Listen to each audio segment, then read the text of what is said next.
سوال پیدا ہوتا ہے کہ توبہ کا طریقہ کیا ہے؟ چنانچہ ایک حدیث مبارکہ میں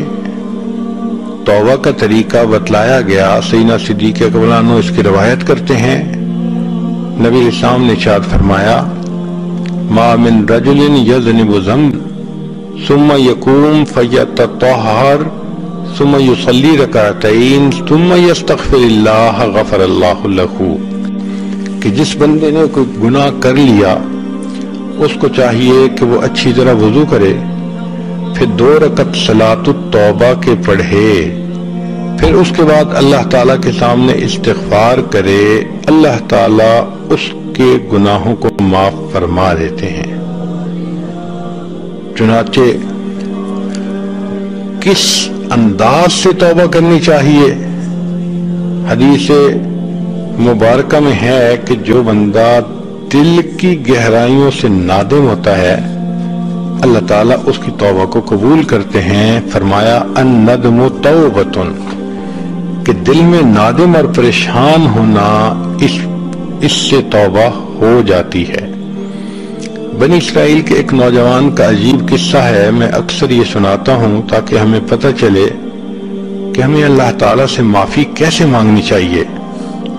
وہب بن منبہ نے اس کو نقل کیا، وہ فرماتے ہیں کہ بنی اسرائیل میں ایک نوجوان تھا جو بہت بدکار تھا، لوگ اس کی بری زندگی سے تنگ تھے،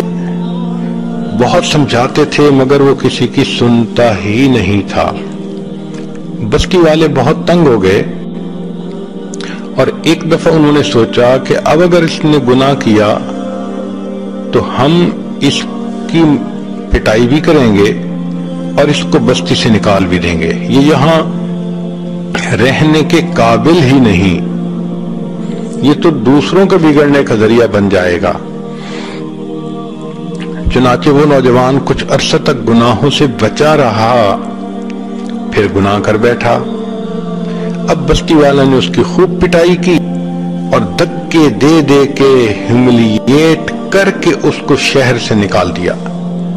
اس زمانے میں چھوٹے چھوٹے شہر ہوتے تھے اور ان کے گرد کئی مرتبہ دیواریں بھی بنی ہوتی تھی، تو دروازے کے سامنے ایک ویرانہ تھا، درخت تھے، یہ نوجوان وہاں چلا گیا۔ اللہ کی شان کہ یہ بیمار ہو گیا، موسم سردی کا ہو اور انسان کے پاس دوائی بھی نہ ہو اور کوئی اور انتظام بھی نہ ہو تو پھر بیماری ایگریویٹ کر جاتی ہے، بڑھ جاتی ہے۔ اس نوجوان کے ساتھ ایسا ہی ہوا،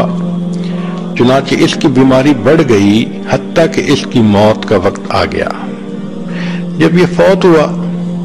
تو اللہ رب العزت نے موسیٰ علیہ السلام کی طرف وحی نازل فرمائی کہ اے میرے پیارے پیغمبر علیہ السلام، میرے اولیاء میں سے ایک ولی کی موت آ گئی ہے، آپ جائیے اس کو غسل دیجئے، کفن پہنائیے، جنازہ کی نماز پڑھیے اور یہ بھی اعلان کر دیجئے کہ جس بندے کے گناہ بہت زیادہ ہوں وہ آ کے اس کی نماز جنازہ پڑھ لے، ہم پڑھنے والوں کے گناہوں کو بھی معاف کر دیں گے۔ چنانچہ موسیٰ علیہ السلام نے جب یہ اعلان کیا تو بنی اسرائیل کے بہت لوگ اکٹھے ہو گئے۔ اب اس واقعے کو ذرا عربی میں سن بھی لیجئے، ترجمہ بھی ساتھ ساتھ کر دیں گے۔ کان فی زمن موسیٰ علیہ السلام شاب عاتن، موسیٰ علیہ السلام کے زمانے میں ایک نوجوان تھا جو بڑا سرکش تھا، مسرف علی نفسہ، اپنی جان پہ بڑا ظلم کرتا تھا۔ فاخرجوہ من بینہم لسوء فعلہ، چنانچہ بستی والوں نے اسے بستی سے نکال دیا اس کے کرتوتوں کی وجہ سے۔ فحضرتہ الوفاۃ فی خربۃ علی باب البلد، شہر کے دروازے کے بالکل سامنے جو ویرانہ تھا اس ویرانے میں اس بندے کو موت آ گئی۔ فأوحى اللہ تعالی الی موسیٰ علیہ السلام، اللہ رب العزت نے موسیٰ علیہ السلام کی طرف وحی نازل فرمائی کہ اے میرے پیارے موسیٰ علیہ السلام، ان ولی من اولیائی، کہ میرے دوستوں میں سے ایک دوست، اولیاء میں سے ایک ولی، حاضرہ الموت، اس کو موت آ گئی ہے، فاحذرہ، اس کے پاس جائیے، وغسلہ، اور اس کو غسل دیجیے، وصلی علیہ، اور اس کی نماز جنازہ پڑھیے، وکل من کثر عصیانہ، اور کہہ دیجئے کہ جس بندے کے گناہ بہت زیادہ ہوں، یحضر جنازتہ، وہ اس کے جنازہ پڑھنے کے لیے حاضر ہو جائے، لأغفر لہم، میں جنازہ پڑھنے والے کی بھی مغفرت کر دوں گا۔ جب اللہ کی طرف سے یہ اعلان ہوا تو پھر فنادى موسیٰ علیہ السلام فی بنی اسرائیل فکثر الناس، بہت سارے لوگ جنازہ پڑھنے کے لیے آ گئے، سب چاہتے تھے ہمارے گناہ بخشے جائیں۔ فلما حضروہ عرفوہ، جب وہ وہاں پہنچے تو انہوں نے اس نوجوان کو پہچانا، فقالو، کہنے لگے، یا نبی اللہ، اے اللہ کے نبی صلی اللہ علیہ وسلم، ھذا ھو الفاسق، یہ تو وہی فاسق شخص ہے، الذی اخرجناہ، جس کو ہم نے بستی سے دھکے دے دے کے نکال دیا تھا۔ فتعجب موسیٰ من ذلک،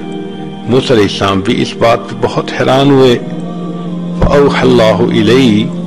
اللہ نے حضرت موسیٰ علیہ السلام کی طرف وحی نازل فرمائی،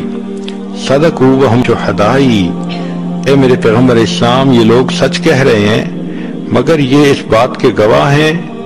انہ لما حضرتہ الوفاة فی ھذہ الخربۃ، بات یہ ہے کہ جب اس بندے کو اس ویرانے میں موت کا وقت آ گیا، نظر یمنۃ و یسرۃ، اس نے اپنے دائیں دیکھا، اپنے بائیں دیکھا، فلم یرا حمیما ولا قریبا، کوئی اس کا دوست پاس نہیں تھا، کوئی رشتہ دار پاس نہیں تھا۔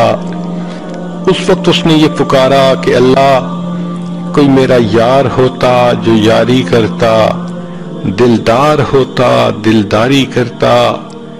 میری امی پاس ہوتی میرے سر پہ ہاتھ رکھتی، میری بیوی ہوتی مجھے دلاسا دلاتی۔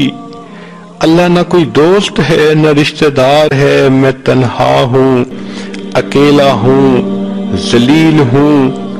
اور ٹوٹے ہوئے دل والا ہوں، اللہ میرے اوپر رحم کر دیجئے۔ ورا نفسہ غریبۃ وحیدۃ ذلیلۃ منکسرۃ، فرفع بصرہ الیہ، اس وقت اس نوجوان نے آسمان کی طرف دیکھ کر یہ کہا، الہی عبد من عبادک، اللہ میں بھی تیرے بندوں میں سے تو بندہ ہوں، اگرچہ میں گنہگار سے ہی مگر تیری بندگی کی فہرست سے تو نہیں نکلا ہوں، تو ابھی تک میں بندہ آپ ہی کا۔ میرے مولا، جب میں آپ کا بندہ ہوں تو آپ میرے اوپر رحم فرمائیے۔ غریب فی بلادکا، میں اپنے شہر سے بھی دھکے دے دے کے نکالا گیا ہوں، اے اللہ، لو علمت ان عذابی یزید فی ملکی کا، اگر مجھے یقین ہوتا کہ میرے عذاب دینے سے آپ کی شان بڑھ جائے گی اور مجھے معاف کرنے سے آپ کی شان کم ہو جائے گی، لما سألتک المغفرہ، اللہ میں آپ سے کبھی مغفرت طلب نہ کرتا، ولیس لی ملجأ، اللہ میری کوئی جائے پناہ نہیں،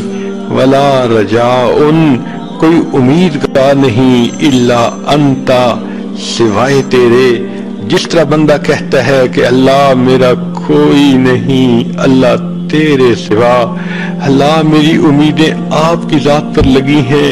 میری نظریں آپ کے اوپر لگی ہوئی ہیں، اللہ آپ مجھ پر رحمت کی نظر فرما لیجئے۔ جب اس نے یوں کر کے دعائیں مانگی کہ اللہ، میں نے سنا ہے کہ آپ نے یہ آیت بھی اتاری، انی انا الغفور الرحیم، کہ بے شک میں غفور اور میں رحیم ہوں، فلا تخیب رجائی، اللہ میری امید کو ناکام نہ کرنا۔ یا موسیٰ، اے موسیٰ علیہ السلام، افکان یحسن بی ان اردہ وَهُوَ غَرِيبٌ عَلَى هَذِهِ الصِّفَةِ، کیا یہ بات مجھے سجتی تھی میں اس کی دعات کو رد کر دیتا حالانکہ وہ اس حال میں تھا۔ وَقَدْ تَوَسَّلَ إِلَيَّ بِي، اس نے مجھے میری رحمت کے واسطے دے دے کر دعائیں مانگی۔ وَتَضَرَّعَ بَيْنَ يَدَيَّ، میرے سامنے روتا رہا، گڑ گڑاتا رہا، معافیاں مانگتا رہا۔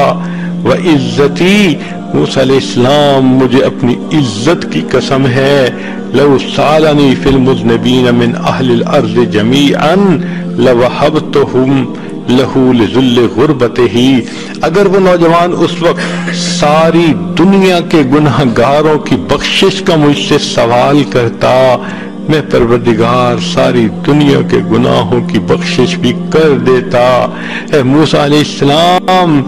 انا کہف الغریب، میں پردیسی کی پناہ گاہ ہوتا ہوں، وحبیبہ،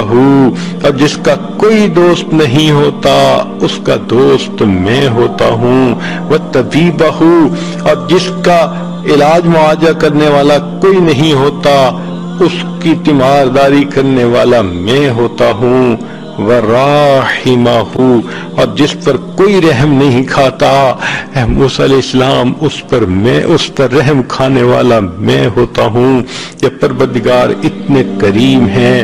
اتنے مہربان ہیں کہ بندے کے گناہوں کو معاف کرنے کے لیے تیار ہیں۔ ہمیں چاہیے ہم بھی موقع سے فائدہ اٹھائیں اور اپنے گناہوں سے سچی پکی توبہ کر کے اللہ رب العزت سے معافی مانگ لیں۔ وآخر دعوانا ان الحمد للہ رب العالمین۔